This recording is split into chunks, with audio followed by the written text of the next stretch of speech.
नमस्कार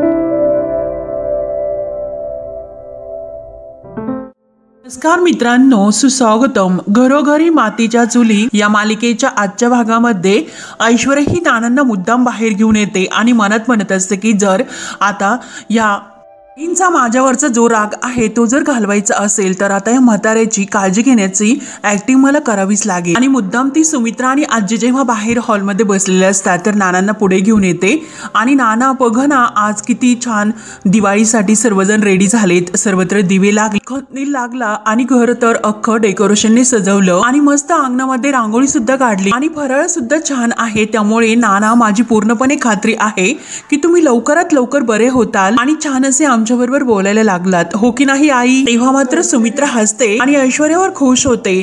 तेव्हा आजी लगेच म्हणते की हो ना, आता तो फराळाचा विषय काढलेला आहे तर होऊनच जाऊन दे फराळ. अगं, मला फराळ खाण्याची इतकी इच्छा झाली, कधी मी ते फराळ खाईन एकदाच असे मला झाले. आणि तेवढ्यात सौमित्र हा रूम मधून खाली येत असतो. सौमित्र हे सर्व ऐकतो आणि मुद्दाम तो ऐश्वर्याला टोमणे मारत फराळ कुठे आहे की नाही, म्हणजे अवंतिका तर घरात नाही आणि ऐश्वर्याने तर कुठे फराळ बनवले आणि घरात असून सुद्धा तिने फराळ बनवले की नाही माहिती नाही. आणि ऐश्वर्याला तो विचारतो की केलंस का तू फराळ? आणि तेवढ्याच सारंग तेथे येतो. तेव्हा सारंग मात्र ऐश्वर्याची लगेच बाजू घेणारा असतो. लगेच म्हणतो की अरे सौमित्र दादा, ते फराळ करणार होत्यात परंतु त्यांच्या हाताला जरा लागले ना, म्हणून त्यांना ते करता आलं नाही, म्हणून त्यांनी नाही केले. तेव्हा सौमित्र म्हणतो की अरे वा. तर सारंग म्हणतो की काय?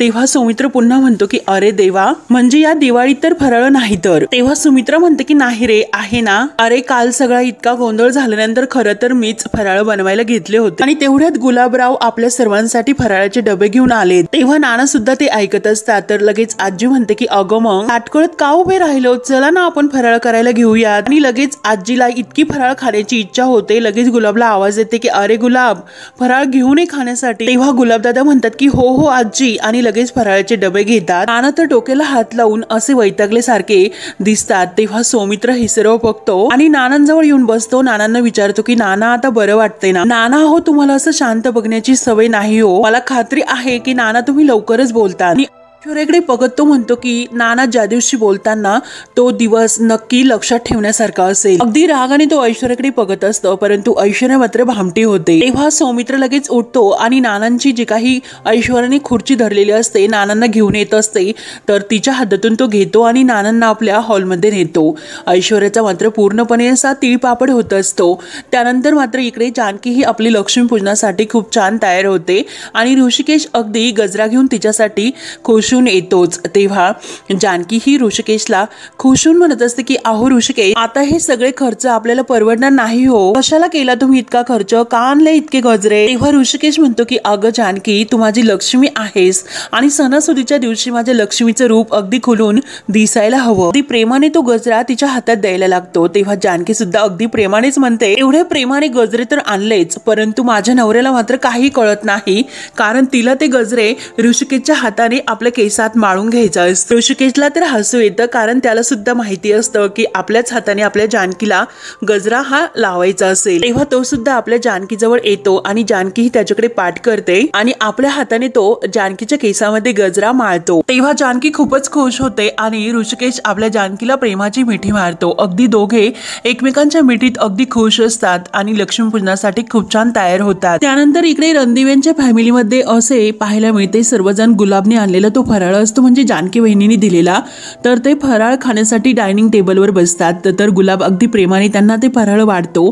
तेव्हा लगेच सारंग म्हणतो की वाव, खरंच गुलाब, थँक्यू, तुझ्यामुळे आज आम्हाला फराळ खायला मिळाला. तर सौमित्र म्हणतो की खरंच गुलाब, आज तुझ्यामुळे दिवाळीचा फराळ आमचा चुकला नाही. आजी तर मस्ती ताव मारून खात असते तर सुमित्रा ही नानांना भरवत असते. तेव्हा सर्वजण फराळ खायला बसतात. तर सारंग म्हणतो की अरे वा, काय चकली झाली, एकच नंबर, म्हणजे अशी खरपूस तीळ लावलेली, अगदी काटेरी, सोनेरी भाजलेली, कुरकुरीत, ना कुछ कम ना कुछ ज्यादा, जानकी वहिनी बनवते अगदी तशीच, असे सारंग जेव्हा बोलून जातो तेव्हा ऐश्वर्याच्या चेहऱ्याचा रंग मात्र पूर्णपणे पडतो आणि जी चकली तिने खायला घेतलेली असते तर ती मध्येच अशी धरते, म्हणजे तिच्या घशाखाली काही ती जात नाही. तेव्हा सर्वजण ऐश्वर्याकडे बघत असतात कारण जानकी वहिनीचं सारंगने नाव घेतल्यानंतर तर सर्वजण पाहतच असतात. तर सारंग म्हणतो की नाही, म्हणजे असे एकदम तशी चव लागली, अगदी जानकी वहिनी बनवते बनवते तशीच.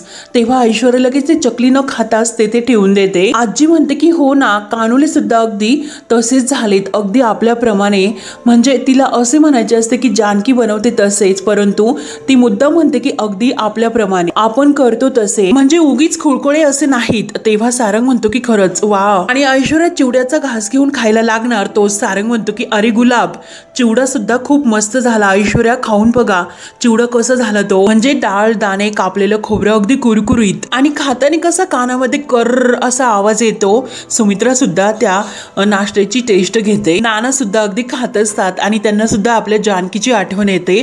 आणि सारंग असा बोलता बोलता त्या फराळाचं कौतुक करता करता म्हणून जातो की आपली जानकी वहिनी बनवते एकदम अशी तशीच पद्धत मस्त. तेव्हा गुलाबदादांना तर हे माहिती असतं की हा फराळ जानकी वहिनीने बनवला, आणि जर यांना हे समजले तर मग आता अवघड होईल. म्हणून गुलाबदादा थोडेसे असे घाबरल्यासारखे दिसतात. आणि जानकीचं नाव घेतल्यानंतर मात्र ऐश्वर्याचं तर पूर्णपणे भूक पळूनच जाते, आणि तो तिचा जो काही नाश्ता खाण्याचा असतो तो अगदी तसाच पडतो. तेव्हा सौमित्र मात्र तो लाडू उचलतो आणि त्या लाडवाकडे तो एकटक बघत असतो. तेव्हा जे काही बेदाणे असतात तर ते सौमित्राला आवडत नसतात, म्हणून ती काजू लावून ते लाडू बनवायची. आणि सौमित्र हे सर्वांसमोर म्हणतो आणि गुलाबला तो लाडू दाखवतोस, अरे यावर सुद्धा काजू आहेत. आणि हे सर्व एखाद्या नवख्या माणसाने करणं शक्य नाही, कारण जानकी वहिनीला सर्व काही या घरातील सर्वांच्या आवडीनिवडी माहिती होत्या, आणि तिनेच हे सर्व फराळ केलेले आहे असे सौमित्राला म्हणायचे असते. आणि तो सर्वांसमोर गुलाबदादांना विचारतो की गुलाबदादा, हा फराळ जानकी वहिनीनं पाठवला ना? हा फराळ जानकी वहिनी तिच्या हातानेच बनवलेला फराळ आहे. तेव्हा गुलाबदादा मात्र काही उत्तर देत नसतात, कारण ते खूप घाबरतात की नक्की आता काय उत्तर देऊ. तेव्हा गुलाबदादांना जानकी वहिनीने जे काही सांगितलेले असते की फराळ हे मी केले, हे कुणालाही कळता कामा नये, ते सर्व त्यांच्या आठवणीत येते. गुलाबदादा विचारत पडतात, तर सौमित्र म्हणतो की काय रे गुलाब, अरे मी तुला विचारतो, हा फराळ जानकी वहिनीनेच पाठवलेला आहे ना? तेव्हा गुलाबदादा म्हणतात की नाही हो दादा, वहिनी साहेब कशाला देतील. अहो त्याचे असे झाले की वहिनी साहेबांकडून मी फराळ कसं बनवायचं हे शिकून घेतले होते, आणि त्यांनी मला बारकाईने शिकवले होते की किती मीठ किती साखर, आणि एकदम मात्र मी तेच बनवले तसेच अगदी त्यांच्या हातासारखे. तेव्हा ऐश्वर्या म्हणते की हो का गुलाब, अरे तू खरं बोलतोस का, हा फराळ तू बनवला म्हणून. तेव्हा गुलाबदादा ऐश्वर्याकडे एकटक बघत असतात, कारण ते ऐश्वर्याला घाबरत असतात. तेव्हा सौमित्र मात्र हा ऐश्वर्याला प्रत्येक उत्तर देतच असतो. सौमित्र म्हणतो की ऐश्वर्या, अगं तो सांगतो ना, मग त्यानेच केले असणार फराळ हे, त्याला असे खोटं बोलण्याची सवय नाही, अगदी तुझ्यासारखी. आणि तो गुलाबला थँक्यू बोलतो की कारण तुझ्यामुळे आज इतका छान फराळ खायला मिळाला, आणि वहिनीच्या हातचा फराळ खाण्याची फिलिंग सुद्धा मिळाली. तेव्हा गुलाबदादा खुश होतात.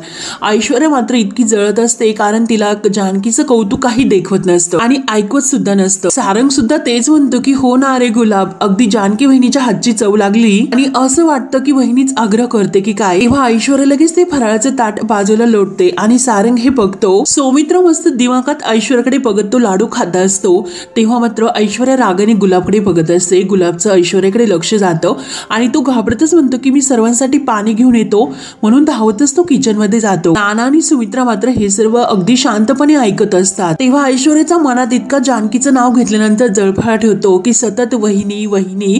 त्या जानकीला मी घराच्या बाहेर काढले, परंतु तिच्या आठवणी मात्र इथे गोल गोल फिरतात. कधी कुठूनही झेप घेतात अंगावर, आणि सतत तिचं नाव तिची चर्चा या घरात जर हे सर्वजण घेत राहिले तर झालं, मग हे सर्वजण मात्र तिला नाही विसरणार. मग तिचं या घरातील उरलेलं अस्तित्व घालण्यासाठी तिचं नाव या घरामध्ये कोणी घ्यायलाच नको, यासाठी नक्की मला काहीतरी करावे लागेल असा ती डोक्यात विचार करते. नाहीतर ती जानकी मला काही सुखाने जगून द्यायची नाही, तिचं कौतुकच या घरामध्ये मला ऐकवत राहावे लागणार. त्यानंतर इकडे आपल्या ऋषिकेश, जानकी आणि ओवी खूप छान तयार होतात, आणि दरवाजाकडून बाहेर येतात तर ओवी खूपच छान आनंदाने उड्या मारायला सुरुवात करते. आणि म्हणूनच मला दिवाळी खूप आवडते, कारण सर्वत्र पंत्यांची रास व्यवस्थित ठेवलेली असते. लाइटिंग, माळा, डेकोरेशन, सर्वत्र आकाश कंदील, सर्व काही अगदी थाटामाटात डेकोरेशन पूर्ण होतं. आपल्या जानकी आणि ऋषिकेशचं घर अगदी दिव्यांच्या या तेजाने लखलखून निघते.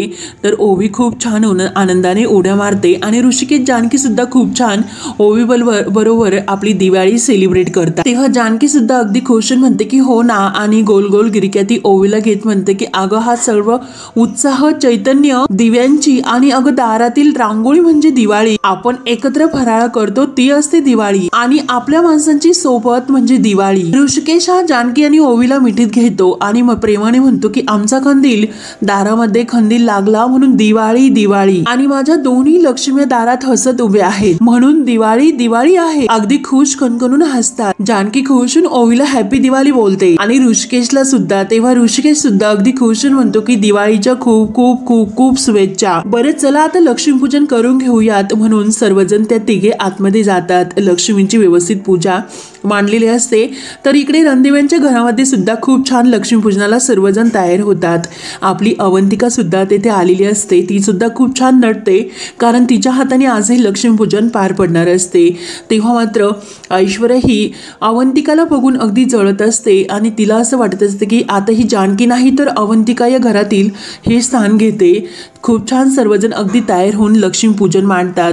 अवंतिकाची लगबग सुरू असते, सारंगची सुद्धा, शर्वरी सुद्धा आलेली असते। तर सुमित्राला म्हणतो की आई अगं लक्ष्मीपूजनासाठी चांदीची घंटा लागेल। सुमित्रा लगेच तिची म्हणते की हो हो आणते। तर अवंतिका विचारते की आई अहो पण लक्ष्मीपूजनाला अन्नपूर्णेची मूर्ती का आणली नाही मूर्ती? तेव्हा लगेच शर्वरी विचारत असते की आई अगं हे कुठून कुठले फुल आणलेस आणि देवीची ही वेणी कुठे आहे? सर्वांची अगदी एका सोबत धांदल उडली असते कारण लक्ष्मीपूजनची तयारी तर व्यवस्थित झालेली नसते।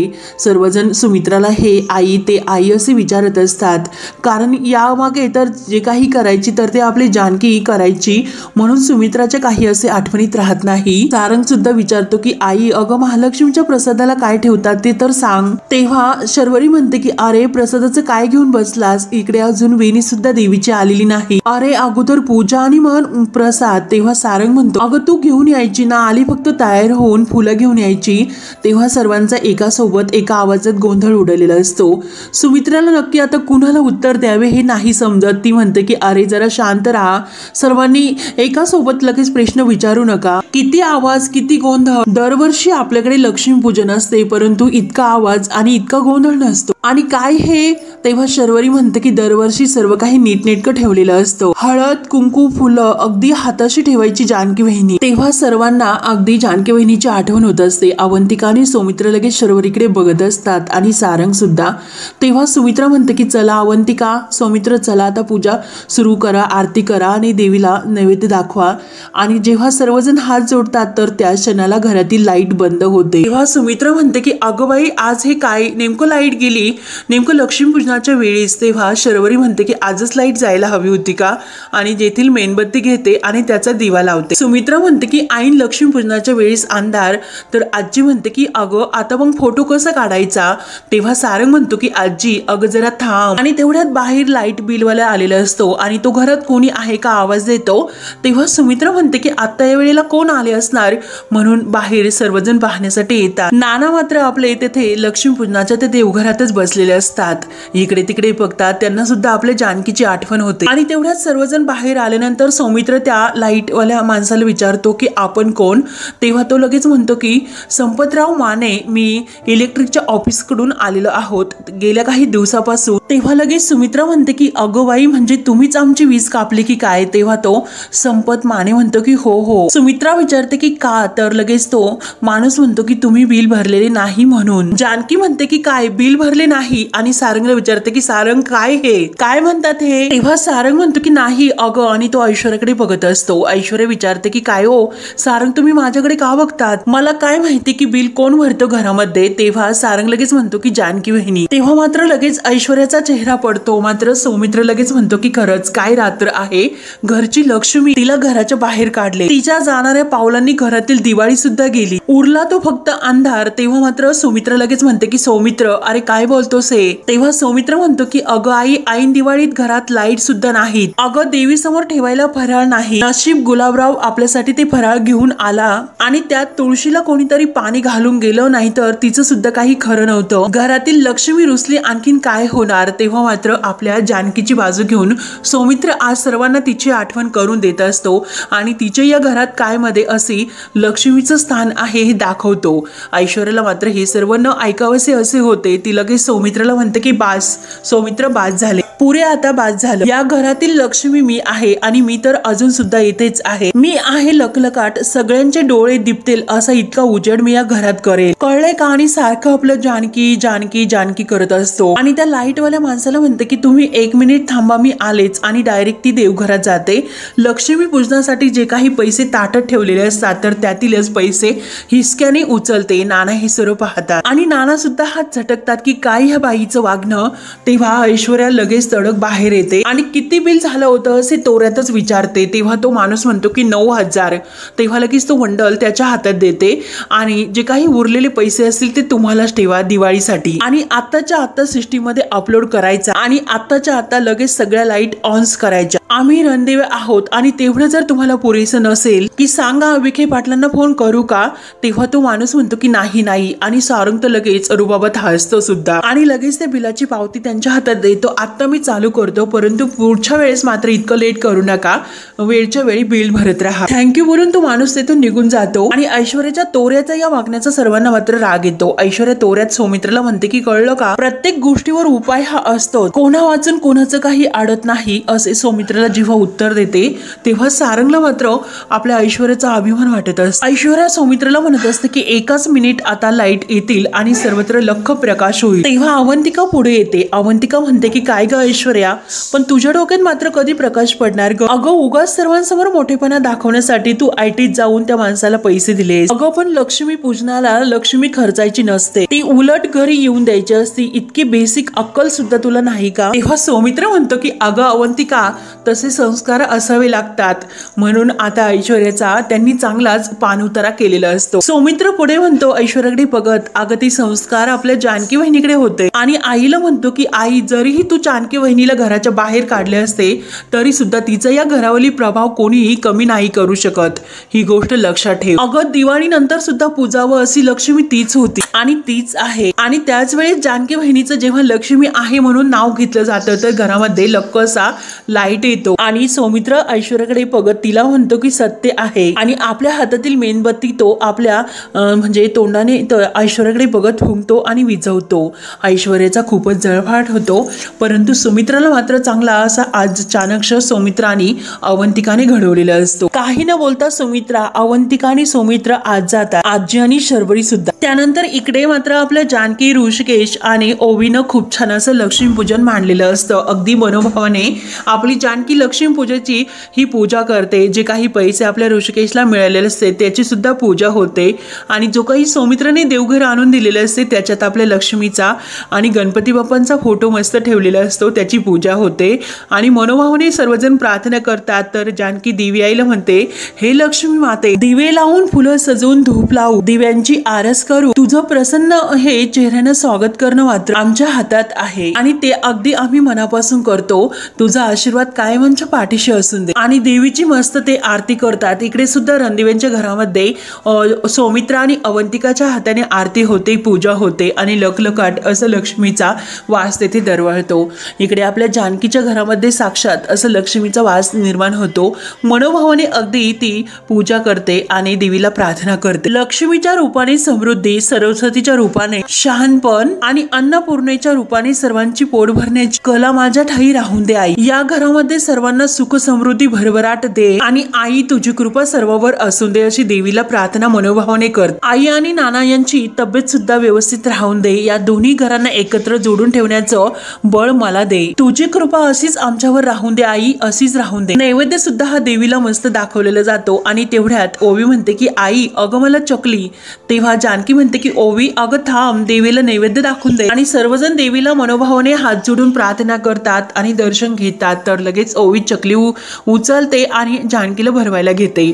जानकी म्हणते की खा ग बाळा, तूच अगोदर खा। तेव्हा ओवी ही खाते आणि आपल्या आई आणि बाबांना जानकी ऋषिकेशला सुद्धा भरवते। तेव्हा मात्र ऐश्वर्याला पूर्णपणे आता सौमित्राचे सर्व काही बोलणे आठवत असते की आई अगं तू जरी जानकी वहिनीला घराच्या बाहेर काढले असेल परंतु तिचा प्रभाव मात्र कोणी या घरातील कमी नाही करू शकत, तिचा हक्क कोणी घेऊ शकत नाही असे त्याला म्हणण्याचे. तर ते ऐश्वर्याला हे सर्व आठवते आणि तिला खूप टेन्शन येते. ऐश्वर्याचं मात्र मन हे लक्ष्मीपूजना सुद्धा लागत नाही. तू तोच विचार करत असते. सारंग तिला खुणावतो की ऐश्वर्या कसला विचार करतात. तेव्हा लगेच सारंग सोबत ती आरती देवीला ओवाळते आणि तरी सुद्धा तिचं लक्ष नसतं. सारंग, अवंतिका, सौमित्र आणि सुमित्रा ही खूप छान प्रकारे मनोभावाने देवीला हात जोडतात आणि प्रार्थना करतात. परंतु ह्या ऐश्वर्याचं कुठे लक्ष्मीकडे हे लक्ष असते. तिला फक्त जानकीचं द्वेष कसं आहे तोच मनात जाळत असतो. सतत सतत त्या जानकीचं नाव रांगोळीपासून फराळापर्यंत, थंडीलापासून पूजेपर्यंत अगदी कान माझे दुखायला लागलेत. संपून दे एकदाची ही दिवाळी, मग यानंतर या घरात त्या जानकीचं नाव कोणी घेणार नाही याची काळजी मात्र मी घेते. त्यानंतर मात्र इकडे आपली जानकी खवशून देवीला हात जोडून नमस्कार करते आणि इकडे मात्र ऐश्वर्या ही लक्ष्मीबाईचं नाव घेण्याऐवजी जानकीचंच नाव घेत असते आणि तिचा तिरस्कार अगदी ठासून तिच्या मनामध्ये भरतो. परंतु आपल्या जानकीचं त्या ऐश्वर्याला काही घेणं देणं नसतं. ती फक्त आपल्या लक्ष्मीबाईची मनोभावाने पूजा करते आणि हा भाग इथे संपतो. पुढील भागामध्ये ओवी ही आपल्या सौमित्र काकाच्या मोबाईलवर फोन करते आणि त्यांना दिवाळीच्या शुभेच्छा देते.